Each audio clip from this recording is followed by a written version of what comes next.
Nagaa fi araarri jaalalli waaqayyoo qixa jirtan gola jirtan golantaa jirtanitti isiniif haa ta'u jaallatamoo kabajamoo ijoollee waaqayyoo kan taatan akkam jirtu nagaa keessanii madda nagaa keenyaa burqaa nagaa keenyaa kan ta'e Yesuus maqaansaa bara amma baraatti kan eebbifame haa ta'u akkasuma hordoftoota asna YouTube kan taatan akkam jirtu nagaa keessanii galata waaqayyoo innaala kam keessatti nu eegee arraan nu ga'u jaallatee namarraa nu ga'e maqaa waaqayyoo kan eebbifame haa ta'u isinin jechuu jaalladha.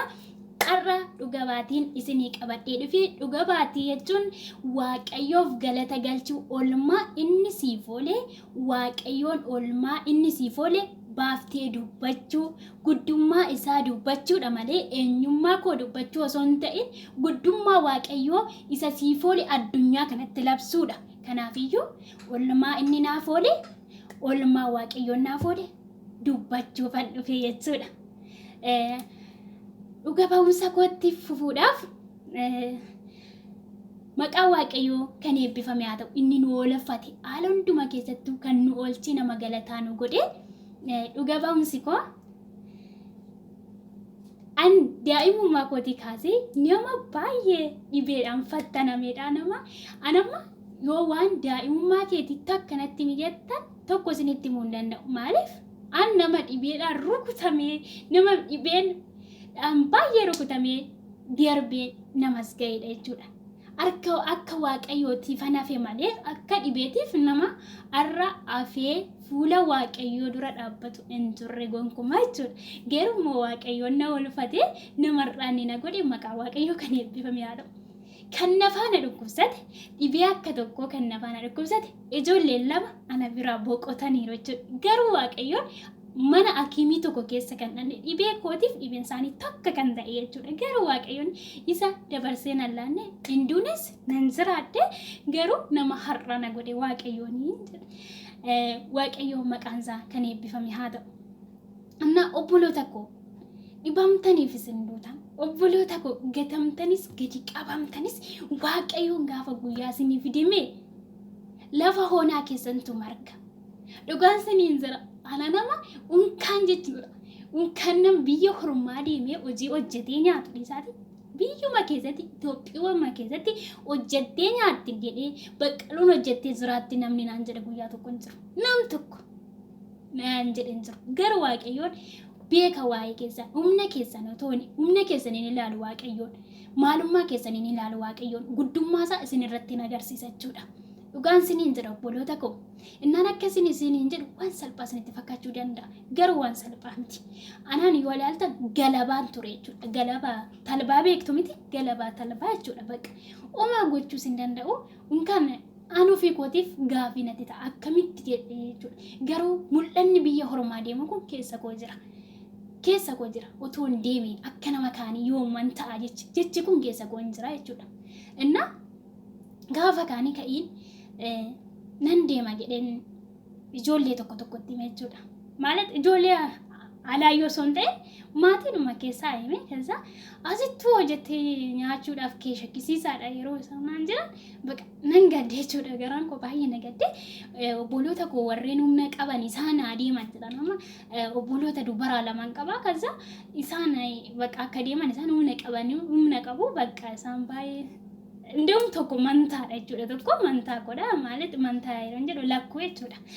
እና akkas jedhan ture isaantu danda'a ምናምን jedha ture.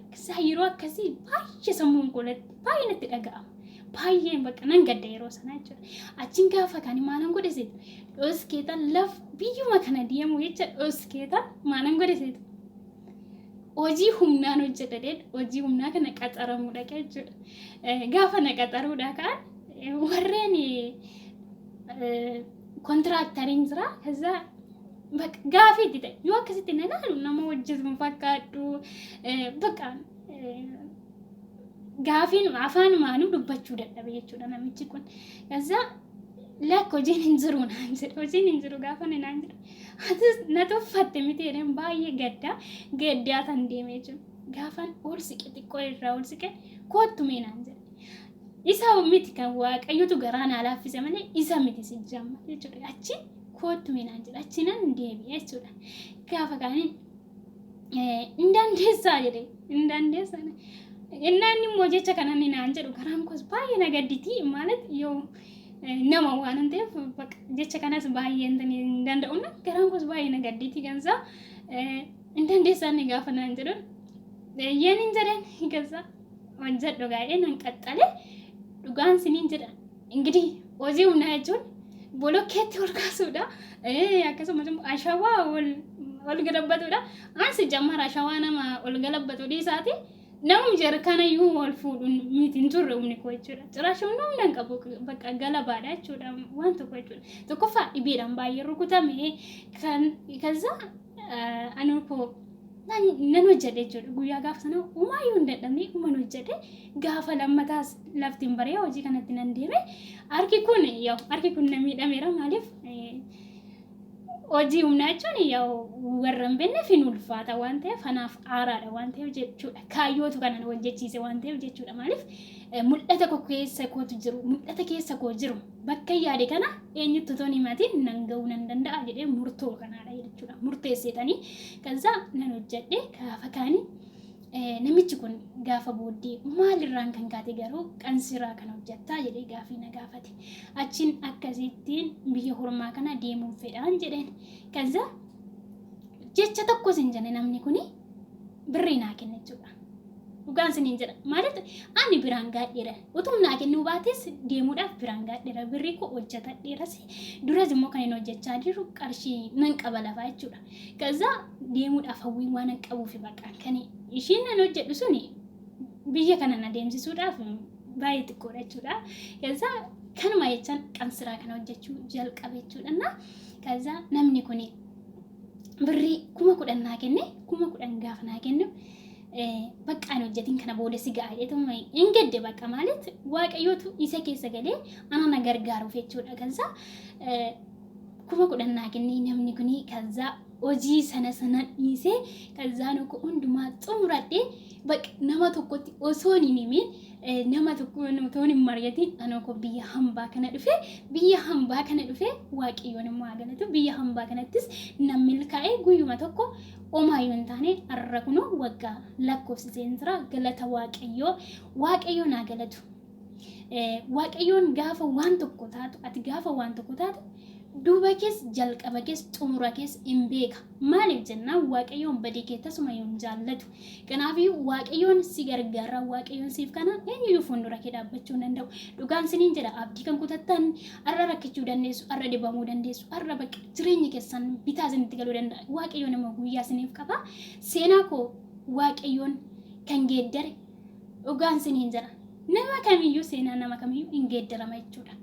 namni anaan waaqayyoon na yaadate waaqayyoon nama na godhe arra ulaagaa na guuchise akkuma nama kaanii hojjedhe akkan nyaadhu akkanuma nama kaanii inni ulaagaa na guuchise siinis ulaagaa guuchisu dhugaa olmaa waaqayyoo dubbadheen fitu lafan deemutti amma lubbuun koo lafa kanarra jirtutti gocha waaqayyoo nan dubbadha ar'allee borullee miidiyaa nama kamirrattiyyuu laftananii jedhe hundumatti olmaa waaqayyoo dubbachuuf booddeetti hin deebi'u sababiin isaa isaanan oole waan ta'eef sababiin isaa dandeettii koo miti arrayyuu yoo na laaltan baay'ee waan baay'ee jechuu dandeessu jechuudha garuu immoo irra kee keessa ilaala osoo hin ta'in humna sii ta'a jabina sii ta'a si gargaara bitaa mirga kee dhaabbata Yesuus maqaan isaa kan eebbifame haa ta'u obboloota koo abdiin kutatiin abdiin jira irratti of gataa Yesuus irratti kan caalu irratti gaafa of gattan humni keessan arahaatu deema humni keessan jabaachaatu deema arra nama dadhabaa fakkaachuu dandeessu namni irra keessan yeroo akkatti ilaalu nama waa'ee hin baafne fakkaachuu dandeessu garuu immoo inni waa'ee keessan beeku inni jalqaba keessan beeku inni xumura keessanis beeku waaqayyoon danda'aadha seenaa keessan haareessa hin gatamtan kanaafiyyuu abdii keessan hin